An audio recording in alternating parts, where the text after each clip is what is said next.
Alors la relation entre foi et science, ou entre religion, disons, et science est une question vraiment ancienne, qui a eu des moments plutôt apaisés et pas mal de moments de débat. On sent bien qu'aujourd'hui, c'est plutôt une zone un peu conflictuelle.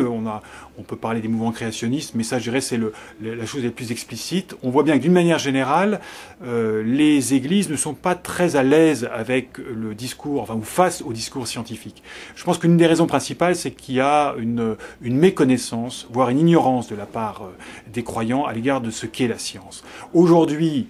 même s'il peut y avoir des discours un peu excessifs de la part de scientifiques, lorsqu'on rentre vraiment dans ce qu'est la démarche scientifique, ce n'est pas une démarche qui dit « j'ai la vérité et je vous l'impose ». Au contraire, c'est une démarche beaucoup plus modeste, beaucoup plus humble, j'allais dire, qui dit « je suis à la recherche d'une meilleure compréhension de ce qu'est la réalité ». Et je ne parle même pas, à la limite, un scientifique ne parle même pas de vérité, il parle de compréhension de la réalité. Dès lors que l'on peut instaurer cette compréhension-là, attendre de la part de la science qu'elle se place avec cette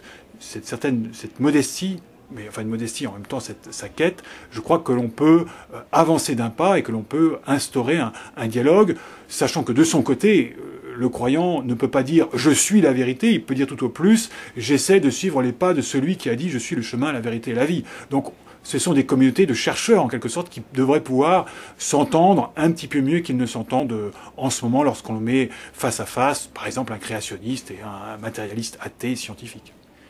On ne peut pas faire l'histoire en 3 minutes, l'histoire des relations entre l'Église ou les Églises et la science.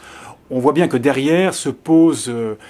la question de la manière dont nous gérons l'autorité et la vérité, le pouvoir, l'autorité et la vérité. Et c'est vrai que probablement à tous les moments de cette histoire, d'un côté les scientifiques, et surtout les scientifiques modernes, et de l'autre côté les religieux, ont prétendu quand même avoir un certain pouvoir, une certaine influence, de posséder un certain savoir, et même d'accéder à la vérité ou à une certaine forme de vérité. Et c'est sûr que si on se contente de poser en termes de pouvoir, d'autorité et de vérité, nécessairement on est dans un moment de conflit. Et c'est pourquoi il faut sans doute, sans du tout nier ce que signifie l'autorité, ce que signifie le pouvoir, mais qui sont aussi des formes de responsabilité. Sans nier du tout cet aspect-là, il faut aussi rappeler et se rappeler qu'un croyant est un chercheur, parce qu'il est à la quête de Dieu, et que Dieu ne s'impose pas à lui comme ça. Enfin, il suffit de regarder dans nos propres vies, je crois, même s'il y a un certain nombre de repères dans ma vie de croyant, ces repères sont faits pour avancer, ils ne sont pas faits pour s'y accrocher. Et c'est la même chose en science. Le jour où un scientifique dit « Oh bah ça y est, je suis quasiment arrivé à la fin », et on l'a dit à plusieurs moments des sciences modernes, « Ça y est, je sais à peu près ce qu'est la physique, ce qu'est le vivant », en général, quand on dit ça, d'abord on se trompe, et en général, quelques années après, il y a un scientifique qui vient en disant « mais pas du tout, vous n'avez rien compris,